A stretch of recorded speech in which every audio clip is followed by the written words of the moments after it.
My name is Adrian Ions. I'm bred and born in Felton. I was schooled here. My secondary schooling was here in this building, well, in the old building. And my age now is 82, so take it off that.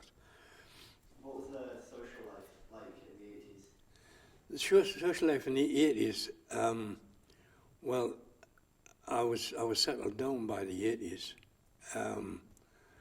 Right through the 60s and 70s, I was like everybody else. I was just courting my wife, and then we were married after that. And the 80s itself, we were in the Fleece Inn. We were publicans in the Fleece Inn. The town was still a bit hairy then. You know, by that I mean, of course, which I'm speaking to you all, it could be a bit iffy on a Friday night, let's put it that way. And I'd been brought up with that. It was alien to some people, of course, but I'd been brought up with it, so, you know, I we just made the best of it. But to run a pub at that time in the 80s, as I say, we're just coming to an era where we're more or less coming out of where there was a bit of cheek back, you know. My wife, bless her, she's invalid now, but she took no prisoners. I mean, she certainly, I didn't need to be there. And that was how the pub ran in the 80s. And a publican's life, of course, no matter the 80s or when it was, you had to control your business, and you only, I suppose, we, through Doreen as well, we had a pub where it was said, oh, mind, don't what you're selling there, you get hired out. And it was a case of that. The lads knew what to do. I'm saying the lads, I'm differentiating between women and lads, but they knew the score. It had to be. The 80s, I suppose, Annick Fair was going well then. I'm saying well towards its end.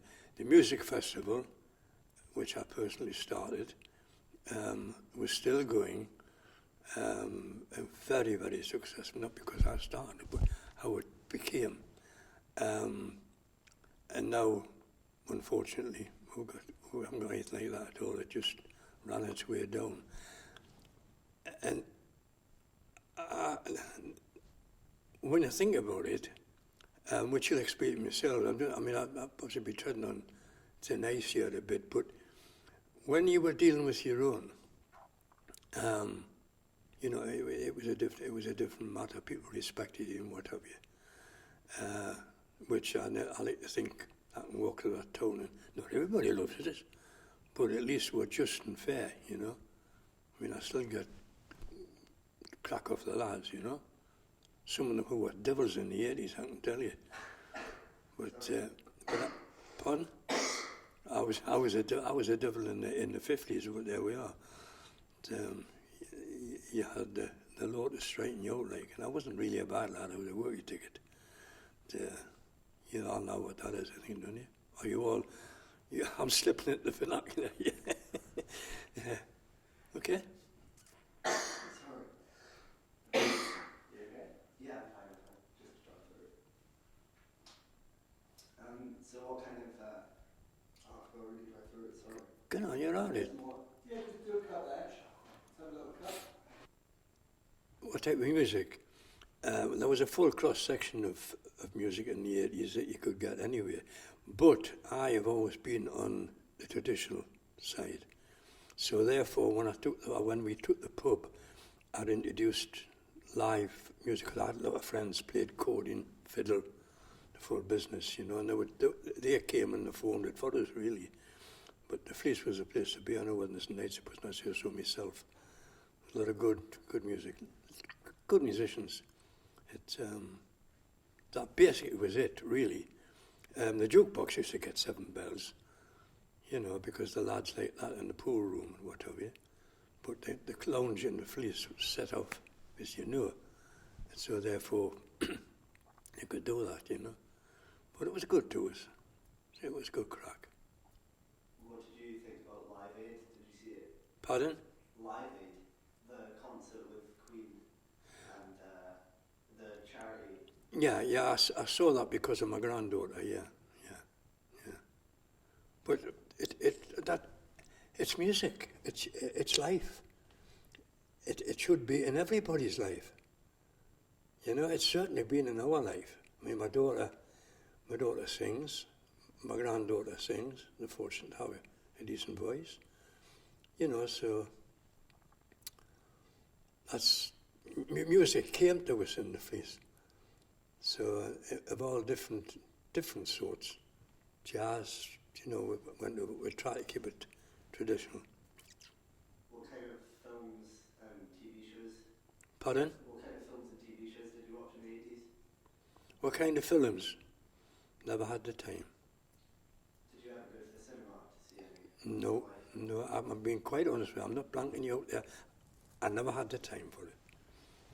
50s, yes, 50s and 60s, in the Playhouse, you know, or the Corn Exchange, where, if you want a little bit of rub around that, where there were certain people who kept, like Percy, who kept the hall, you know, the picture house, and one thing wrong and the light was up the back, like as bright as that practically, right along the back row, you know. They weren't longer putting you out neither, mind.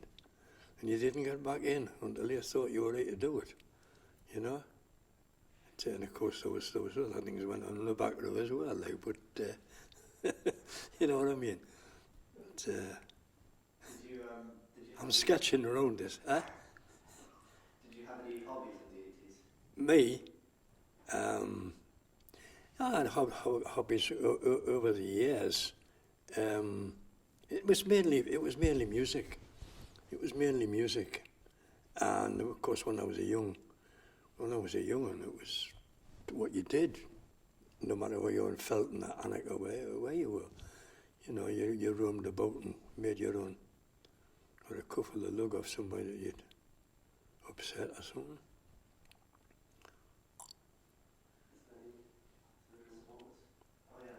Did you play any sports in the 80s? Pardon? Did you play any sports? I did. Or watch? Did you play or watch any sports in the 80s? Just football. I didn't play. As I said before, my life was coming down the musical side. I mean, I used to go to see Felton play along Fram and this sort of carry on, but I was never a Newcastle match like some of the lads. You know, it wasn't deep into my life. It was music. It was, you know. Yeah, absolutely. What kind of house did you live in the 80s? What kind of house did I live in the 80s?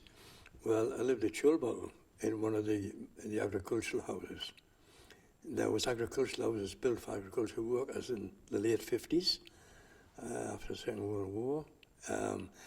Basically what they were, they had no cladding on, they were just brick buildings, whitewashed generally. That's the ones as you go up to Hitchcroft, up on the north side. Those ones there. We lived number 12. That was just something else. It was another village. Chulbottle was a good village. You generally worked about the pubs by that time, like the Farrier's Arms was a good pub. They were kept well. I mean, as I said before, if you missed or tried to miss anybody out, you were out the door and you didn't get back in. It was as easy as that. But the housing, as I say, was... well, if you still look at those houses, they're private now. They were sparse. There were just houses. They looked too weird. Do you want a funny? I'll tell you a funny about them. The houses look away down onto the calches in the bottom. Now, it was my first and my wife's first Christmas for the family. It was my grandmother, my granddad, my mum, my dad, us, her father, who was living with us, and it was snowing like mad outside, right? And it was the first time that we'd had a turkey, right? So it puts the turkey in the oven, right? Gets the turkey and puts it on the table for the dinner. I carves the turkey, and I don't know whether you know what celluloid is. Celluloid handles, right? From the olden times. Well, the reason my wife said to me, she says, just put it back in the oven. Roaring cool fire, because he was a miner, you see, my father-in-law. And just put it back in the oven. We're all sitting around the table, mother, my father and mother, everybody's sitting around the table. Put the turkey back in the oven, right? Sitting there, and bang, pew, the door flew open, and this acrid blue smoke came out and about choked us all.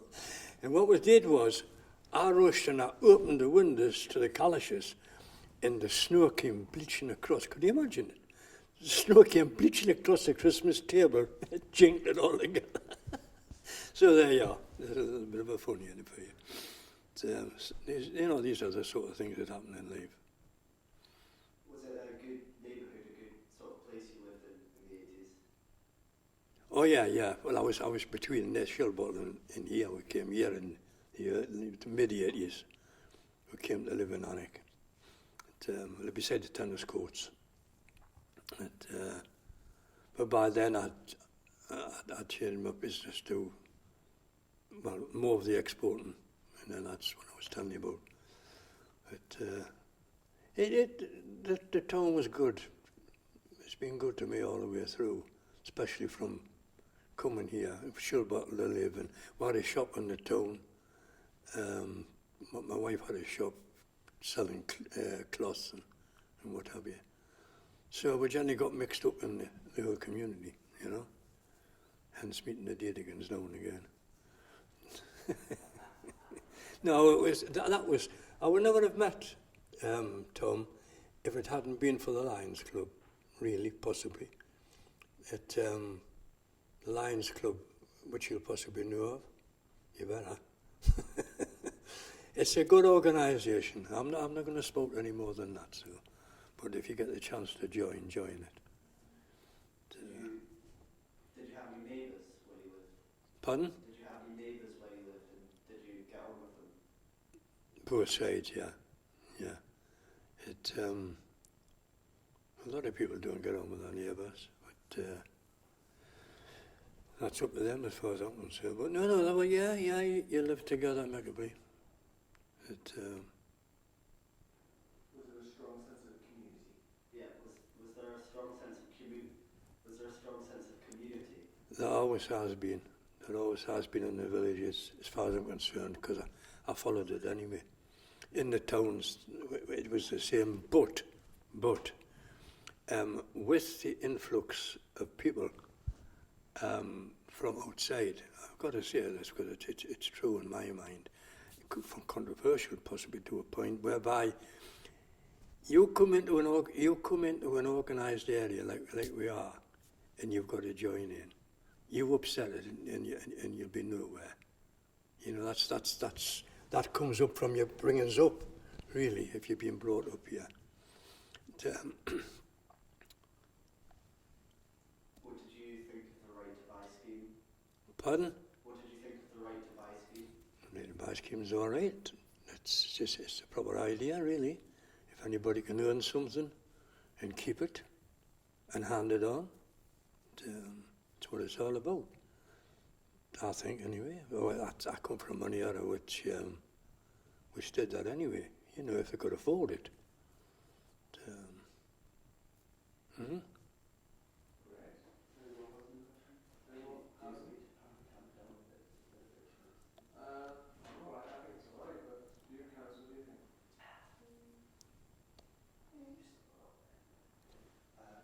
Can you tell me if the mic at the boom comes in? Right. Fantastic. So moving on to work now, what different jobs and work days, and what was like, employment, all that sort of stuff. Yeah.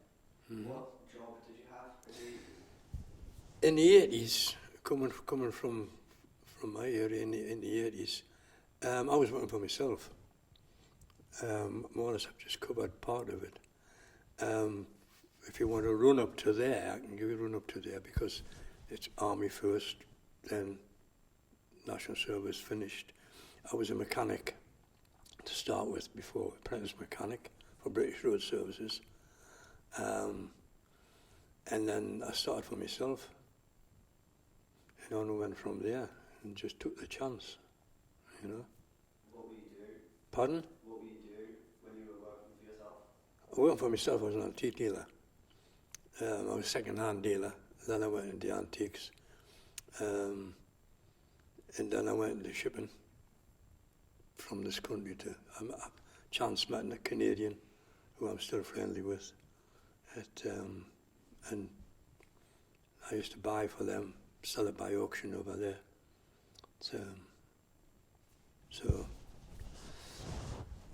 And I'll not go too far of it, but it's just the way life goes. You're going to get a bit of life stuff now. You build something, and it's on an edge, and you know that, and you try and hedge against it. But using container freight, it was out of your grasp. Once it hit the docks at stevedores, I put it on properly. I didn't. I had a one that they didn't. They slung it and it went into the top of the container. The seawater went in, and when they got to Vancouver, it was awash with seawater. And that was me down this money. But you kick and come again. You know, obviously I was buying and selling anyway, so the house had to go. But that's life. That's life. I come back again, you come back again. You got some good friends, people who, you know, maybe money, but they give you substance, they give you the strength to get back. Right, no, is that all right for you? I said, yeah, I don't know if I'll answer any question you've got, but I feel that I'm just going on too far. No, Check us if you know. Not at all. We're loving it. That's fantastic. You talk. If you've got something to say, we want to listen. Yeah. Well, it's all truth and all past and what have you. It's all in a lifetime. So was that in the 80s when the freight, when the container went into the city? No, that was early. That was in the 70s, coming into the 80s. And then you had to start all over again? Start all over again, yeah. Well, I start all over again, but I also, in between that, before that, if I reflect back, I was a driving instructor. And I worked for a lad from Shilball called Bob Mather. And I was fiddling, you know, part-time with the antique side, and then I went over into it, you know. All part of life's rich tapestry. Very true words, those. Very true words. So what year did you go into the fleece, and what made you go into the fleece? Well, it was... I wasn't exactly on my backside, but we were living in the little house. I'd lost the big house beside the tennis courts, and I went down to what they call the round house beside the tanners. You know, the rounded house there? And I've lost my train of thought now. Going into the fleece? That's right, yeah. Well, I saw the fleet. Well, I was very friendly with Frankie, and he who had the fleece, and he'd been in about 18 years, and he said to me, this is a 1 year as well, he said to me, I went in one night, and he says, I know your situation here, and he says, look, he says, Gene and I's coming out the pub. He says, it's ideal for your son if you want to take it. I took it, and she just went like that. Those are chances in life that come along. Sometimes you grab them, sometimes you don't.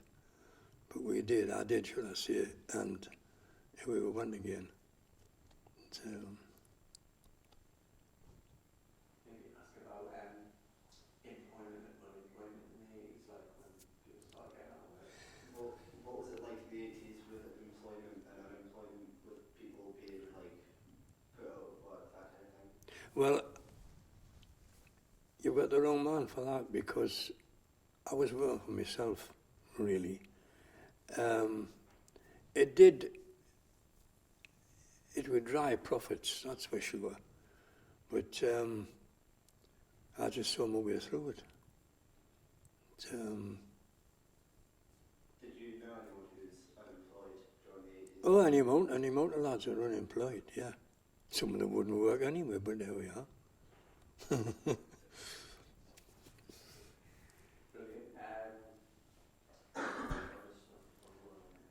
Okay, so let's go on into the minor strike political stuff.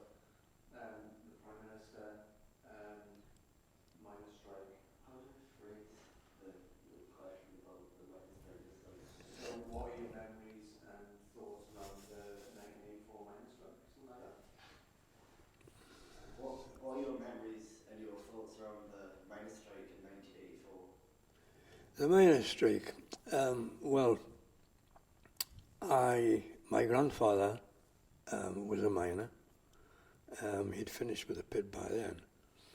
But I had a sympathy for the miners. My father-in-law was a miner, but he was out the pit and retired by then. It wasn't easy.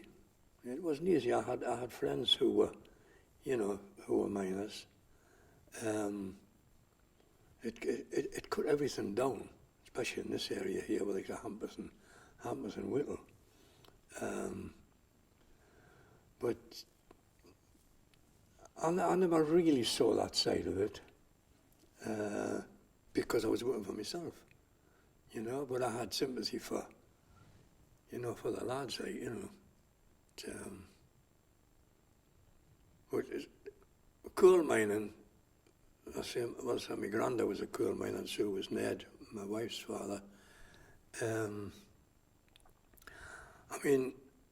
It would only be, about the late 50s, I think, when Shulbottle got baths. It was, the adage was before the baths came. Many's a house I've gone into when I was in the business, and there was a big, long tin bath hanging in the outhouse. The full-length bath. A tin one, where the man could get in. And Grandma used to scrub Grandad's back in the bath. There was you didn't just jump into put the boiling water on and turn the taps. You boiled the kettle. Sorry, Adrian, a lot of noise outside. I'm just going to ask. Oh, is it back? Sorry, my friend. Right. We lock up BAs, that's what we need. You what? That's what I was doing down in London when I was working on Warner Bros. I was a lock-off PA. Aye. We were responsible for making sure no noise or there were no interruptions. That's right, aye. Nobody walked in the shops. Of course, Hollywood, when they're filming, Aye. Cool, that's fine. That's really interesting what you talk about. So the 50s, when Showball got baths, is that what you're saying? It would be. I think it would be the late 50s, maybe. I would think it'd be in the 50s anyway. I would say. Ned still. There was some men wouldn't use the baths.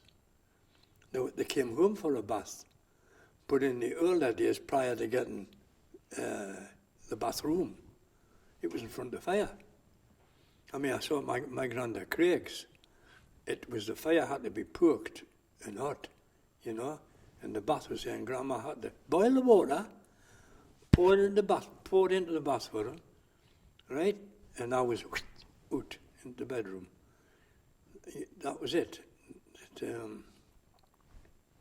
That's the way it was. Why do you think the strike happened? Pardon? Why do you think the miners went on strike? Well, it was for equal pay, wasn't it? That's basically what it was. I don't know much about that other than the pay wasn't adequate for what they were doing.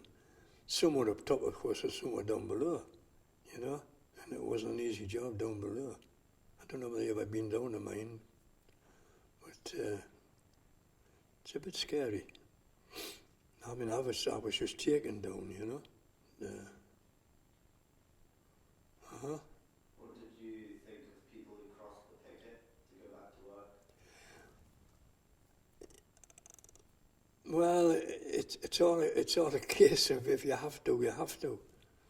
It's I mean, I've nearly always worked for myself, and I've never been in that situation as such. I've observed it, I've read it in the papers, but it's just human life. If you've got mouths to feed, you're going to go anywhere, and you're going to take what stick you're going to take. It's the militants, and some of the militants, I'm not a political man by any way, but some of the militants that were there then are still down there now, and they're still councillors. That's the end of the story as far as I can see it, because it's not in my interest, politics, as such. It is to work the world, of course, but not the little itsy bits. I know you said you don't like politics, but what was your views on Margaret Thatcher? Margaret Thatcher, she knew where she wanted to be. She was a toughie. Then again, I was ticking along, you know. You've got to have somebody with a bit of strength, I suppose. But as I said, politics, I wasn't that interested in them. I was interested in keeping my family and what have you. Sorry to dry up on that one, but that's the way I am, you know. Fair enough. Is it okay to talk about the Falklands? Yeah, why not? What did you think about the Falklands and the war in the Falklands? Well, that's just something. That's something else, I suppose. We're going to feel silly if a dictator had overrun us, wasn't it? Huh? He had no chance before he even started. But it had to be done. It had to be done. Show strength there where we could. It was the same as everywhere else, the same as other places. It was the same as when Mr. Digrican was in Eden. I was in there for a purpose. When I was your age, I didn't want to be in there, really, but I had to. And I'm pleased I did, no, I'm proud that I did. I'm proud of my regiment, you know. But that's how we went into, you know, well, knocked the Argentinians back, Argentinians, should we say. It had to be done. Any questions there? And we just ask about some general memories and thoughts about the decade as a whole, like about what the 1980s were like for him. Do you have any particular stories or memories about the 80s, like anything in your job when you were an antiques dealer, any people coming into fleece? Yeah, well, as I said before, the 80s were, you know, what we do was as far as the fleece went. I had no idea I'd be a publican, but we adapted to it and enjoyed it in actual fact. As I say, I didn't expect to be one. What was your other question? I'm sorry. I missed it. Just general memories from the 80s, if there was any characters you remember. Oh, there's plenty of characters in this town, that's for sure. Any amount of characters. Some of the nicknames. You ever heard of Johnny Jamjar? No, used to collect jam jars and sell them. There was loads of people, and there were characters, you know. There's a one just died, and he was a character. I maybe didn't even know him, but he used to get in the pub regular. Stuart Watson. Stuart was a character. But He certainly was. You know, and they were all around. Jimmy Murray, Jimmy was a character. To name, you know, name one or two. They were just characters. You know what I mean? Some people couldn't stand them as worky tickets, you know, but I mean, I used to let them come into the pub, and there were never any problem at all, you know, never any problem at all. They didn't. The one thing about then in the 80s when I was in the pub, that's the main time really, is when you had people like Stuart, God rest his soul, and what have you, they would go so far, and they knew how far to go, and that was it. But there were characters, you know. Not many characters left. Not many characters left. As we go forward into the next years in your lifehood, in your lifetime, they'll all fall away. They'll all fall away. The town is topsy-turvy because of all the houses that have been built. That's the way I'll word it. The dialect will go. I'm not talking 5 years or 10 years, I'm talking 50 years, but the dialect will go. The people who have been bred and born here, I'm getting out on a limb here now, man, but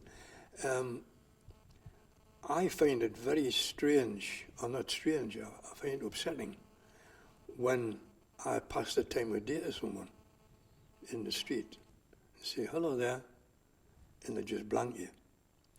Now, my working like that is what my father would do as well. They never get a second chance. You know, and that's just the way it can happen if you get where I get my drift. You know, it's going to, oh, am I going to bother talking to him? And, you know, so and this is how it will go, and the closeness of the families in the town, you know, and their children.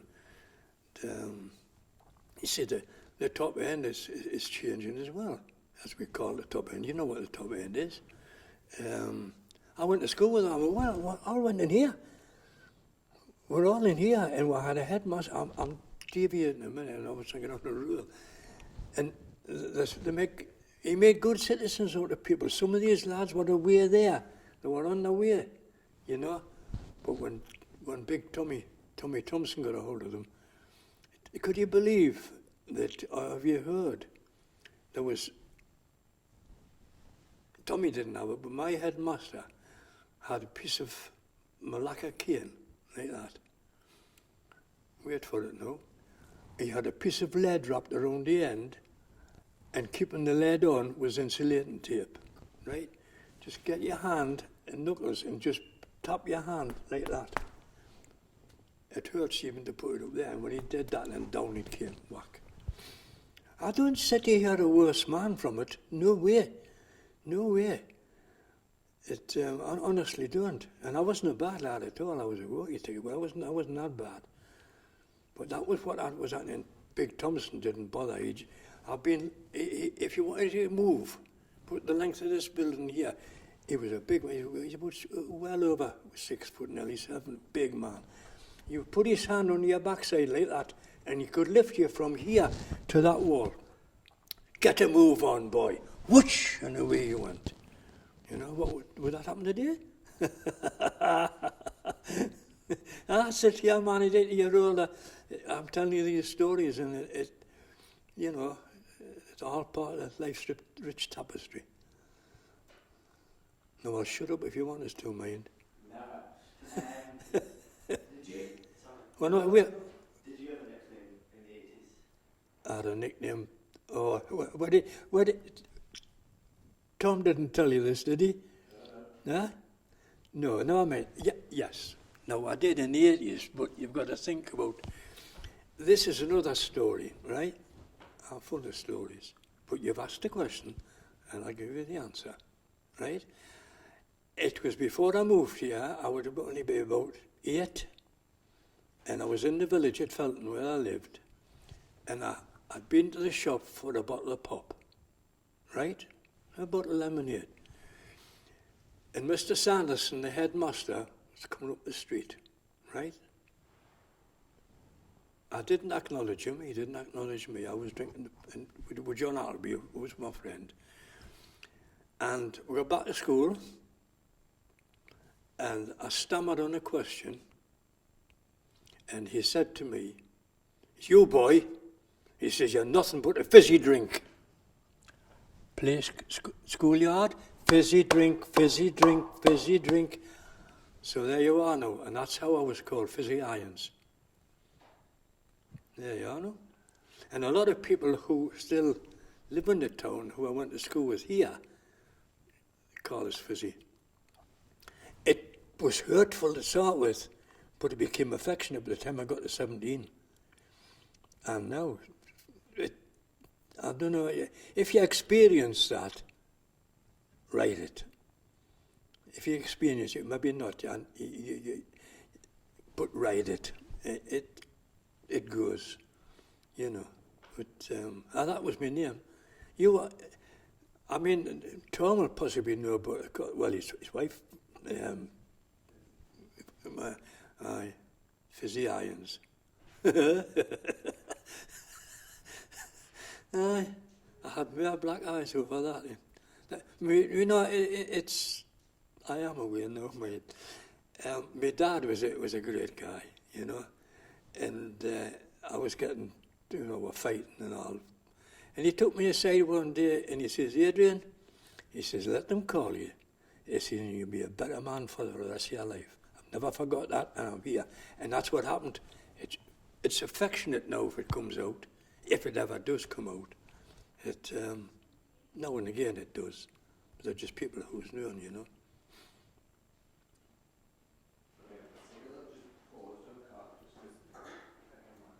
Did you know John Murray?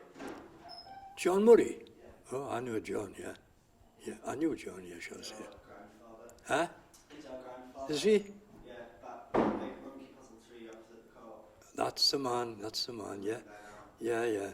Oh, yeah, aye. Jimmy Murray. Jimmy. Relation to J- yeah, yes, Jimmy. Yeah, It's funny when you say that. Jimmy the Hat. We have two Murrays in the hat. Aye, that's how you got to be very careful what you're talking about, you know. You got to dodge around it. No. Well, Jimmy was very friendly with Stuart, little Stuart Watson, and he. I've got happy memories of him. You know. He'd sit in the fleece, and he used to have the trilby on. He'd sit in the fleece, and all of a sudden he'd break out, "Mommy!" He would start to sing, Jimmy the Hat. He was so mad. Yeah. So there we are. Yeah. Ask about whether Adrian thinks that the loss of the coal mine and the industry from the area changed the town and the community. Do you think the loss of the mines and the coal mining, that kind of thing, did that affect the town and the surrounding area? Well, it did. I mean, a friend who were miners, and they just had to go. They went down to Ollerton and in the Nottingham coal mines, Nottingham coal fields. They went different places. They just had to go, you know. And they did, and they came back. Some of the lads are about my age, just younger than me. And, you know, yeah, it had to be done. I went into the West Yorkshire and that area. There was only me that could make a living, you know. Sea coal was another thing, of course. There's a lot of washed up sea coal. Helped the job on a bit, but not much. But go on. What do you think of it as a decade when you look back at the 80s? What sort of decade was it? Was it a good time? Was it a good time for the... It was a pretty good time in the 80s. As I say, we we were in the pub. There was still a bit of money floating about. We had a lot of, we're a full cross section actually. A lot of young men. I'll not name any of them, but a lot of them, and they've all made good citizens, and you know they still see you in the street and what have you. You know. What was that? Note.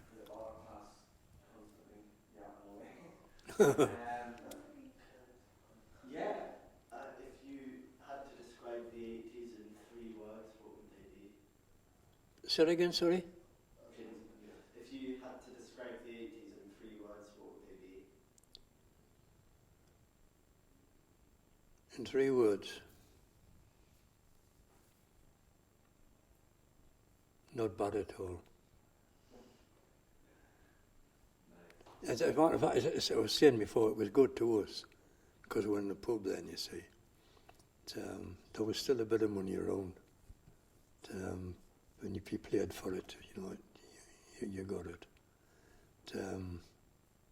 No, the 80s wasn't bad at all, really. I thought. Well, I mean, I was getting well up the ladder by then, like. So can you talk about Alec Fair and starting the music festival? When did you start the music festival, by the way? 1975. The music fest, 1975. Okay, yeah. So can you talk about Alec Fair and the music festival during the 80s, please? Yeah, during the 80s. Yeah. Well, the fair was fairly well on its wane by then. The festival was still up and coming. The fair was tremendous for the town, as you as a young man would remember. It was everybody participated, you know, even from the kids getting dressed as Littleys and what have you. It was exactly what I could say. I was heavily involved. It was a magic time, like. It was a magic time for this town. It could never happen again. Mark my words, it could never happen again. I wouldn't have thought. I would like to see it happen, but... Why? Pardon? Why could it never happen again? Because we're a split community. Answer? In what way is it split, do you think? Well, there was cohesion from the people who had been brought up together, and others who were friends brought them in. Same with the music festival, you know. I met, when I was going out to Canada, I met a band. Well, I met a leader of a band, actually. It was the Wally Legion band. I don't remember the Canadian band coming the first part of the 80s, maybe not. But they came across the Lions Club. We invited them across, and that's how the festival started.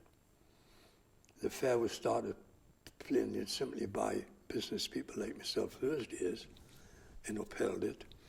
2 things that were lost. It grieves me. It grieves me. It certainly does, because you've lost it. And I mean, fair enough. It was a lot of money on, well, the festivals back anyway. You were looking at a tremendous amount of money to put the show on. But we did it. We did it, and then certain elements, should we say, got in amongst it, and then semi-wrecked it. And people like myself, who had been mainstays amongst it, said, right, that's it, end of story. And that's where we are today. I'm just giving it as a fact. You've lost out, unless you do it again. Can't be done again.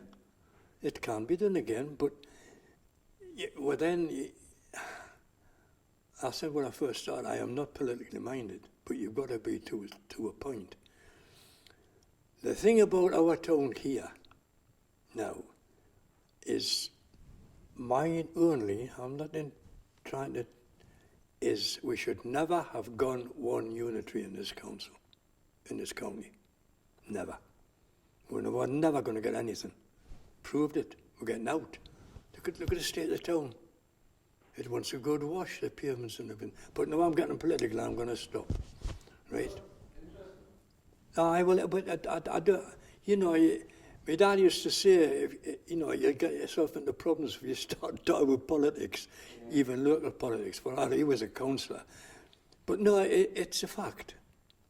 You can see it in your own lifestyle when you go. Everything stops you on side of the Court. And a certain man, a politician, said, oh, they've got the Duke of Northumberland up there, he'll look after them. That man's still in power down there. Who is it? Huh? Who is it? I'm not mentioning her name. You can work it out for yourself. Find out afterwards. Huh? I'll find out when the camera's off. Any other thoughts? Any other questions? I was going to ask about the comparison between then and now. Brilliant. Great question. So, are you happy that you grew up in the 80s, or would you prefer to grow up now, like these days? I would have made what I could of my life working, living here now. But I don't know if I will be involved or not. I don't think, as I said before, the cohesion in amongst the general public is there. It isn't there unless you make it.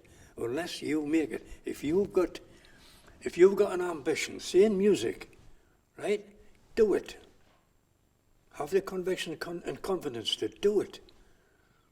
That's one of my answers to you, and that's how I've placed my life. I've lost sometimes, but that's... A stick and bank never wins. Have you heard that one? A stick and bank never wins when you're playing poker or whatever. So, do it if you want to do it. And if I see you in the street, say hello.